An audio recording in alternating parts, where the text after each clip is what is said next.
Bismillah, Assalamualaikum warahmatullahi wabarakatuh. Perkenalkan, nama saya Nurfadila Asri dari kelas Biologi B. Baiklah, dalam video kali ini saya akan menjelaskan tentang sel prokariotik dan eukariotik. Nah, terlebih dahulu kita mengetahui apa sih itu pembelahan sel. Nah, pembelahan sel adalah sebuah proses di mana sel induk membelah atau membagi dirinya menjadi dua atau lebih dari sel anakan. Pembelahan sel merupakan bagian dalam tubuh kita bertumbuh karena sel-sel dalam tubuh kita membelah diri. Dalam siklus sel terdapat dua tahap, yaitu interfase dan emfase. Interfase adalah tahap di mana sel tidak membelah. Tahap ini berlangsung selama 15 jam yang terdapat yaitu G1 fase, S fase, dan G2 fase. Pada tahap emfase berulah sel mulai membelah. Tahap ini berlangsung 2 jam dan terdiri dari proses korikinesis dan sitokinesis. Korikinesis adalah tahap di mana proses pembelahan nukleus sel melalui tahap promat, sedangkan sitokinesis adalah tahap pembelahan sitoplasma.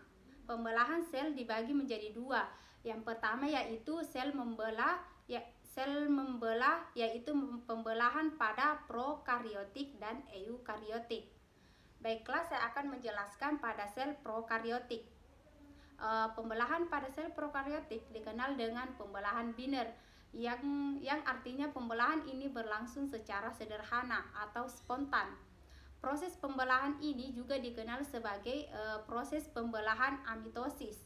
Amitosis artinya pembelahan yang tidak melibatkan kromosom. Pembelahan biner dapat ditemukan pada sel bakteri, proses pertumbuhan sel, duplikasi materi genetik, pembagian kromosom, dan pembelahan sitoplasma. Pada pembelahan biner, kromosom diduplikasi akan menempel pada membran plasma. Kemudian akan terjadi pertumbuhan di antara kedua tempat pelekatan kromosom tersebut. Selanjutnya, pembelahan pada sel eukariotik. Pembelahan pada sel eukariotik dibedakan menjadi dua, meiosis dan mitosis. Yang pertama, pembelahan mitosis adalah pembelahan yang menghasilkan sel anak yang dapat membelah lagi.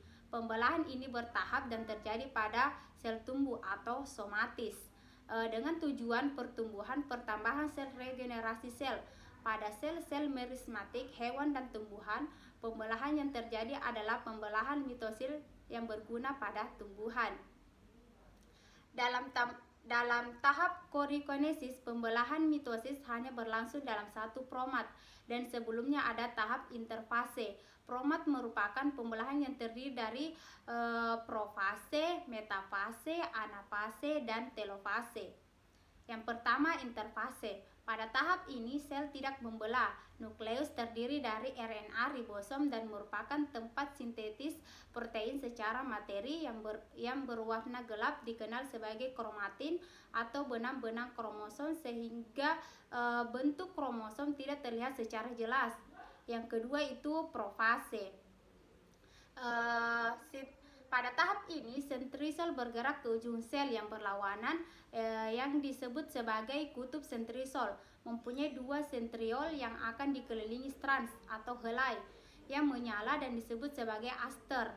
Yang ketiga yaitu metafase. Pada fase ini kromosom berpindah menjadi satu garis yang disebut the equator. Selain itu muncul benang-benang yang disebut spindle dan melekat pada sentromer setiap kromosom.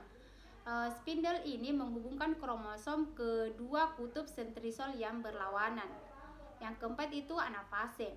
Kromatid pada tahap ini berpisah dan bergerak ke arah kutub yang berbeda. Penarikan terjadi karena pendekatan benang spindle kromatid pada fase ini tidak sebagai kromatid tetapi kromosom tunggal. Yang kelima itu telofase. Pada tahap ini kromosom mengatur dan membentuk nukleus yang berpisah dan dikelilingi membran nukleus. Selanjutnya yaitu setelah pembelahan akan kembali ke fase interfase dan sentrisol menjadi 4 atau 2 di setiap sel serta aster hilang. kromosom akan berubah kembali menjadi benang-benang. Beberapa jenis kromosom yang mengalami pembelahan adalah kromosom parental dan maternal. Dapat yang kedua yaitu meiosis. Pembelahan meiosis merupakan pembelahan yang menghasilkan gamet. Gamet ini tidak dapat membelah lagi sampai pembuahan atau fertilisasi. Pembelahan ini terjadi pada pembentukan sel kelamin atau gametogenesis pada kelenjar kelamin atau gonad pada hewan dan tumbuhan. Tujuan pembelahan ini adalah mengurangi jumlah kromosom yang berguna untuk menyamakan komposisi kromosom anak dan induk. Berbeda dengan proses mitosis, pembelahan ini menghasilkan 4 sel yang tidak identik dengan induknya.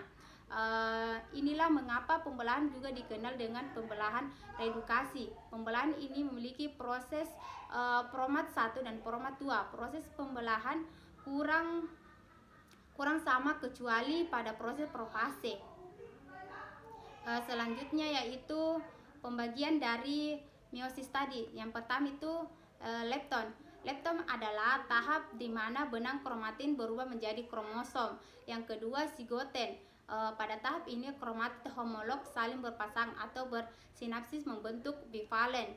Yang ketiga pakiten.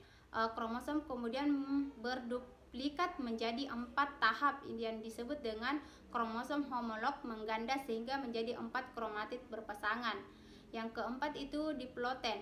Kromosom homolog yang tadinya bivalen berpisah bila terjadi perpindahan silang yang terdapat chiasma sebagai tanda.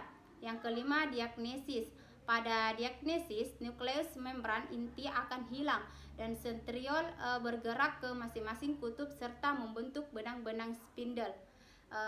Demikian video yang sempat saya jelaskan. Kurang dan lebihnya mohon dimaafkan. Assalamualaikum warahmatullahi wabarakatuh.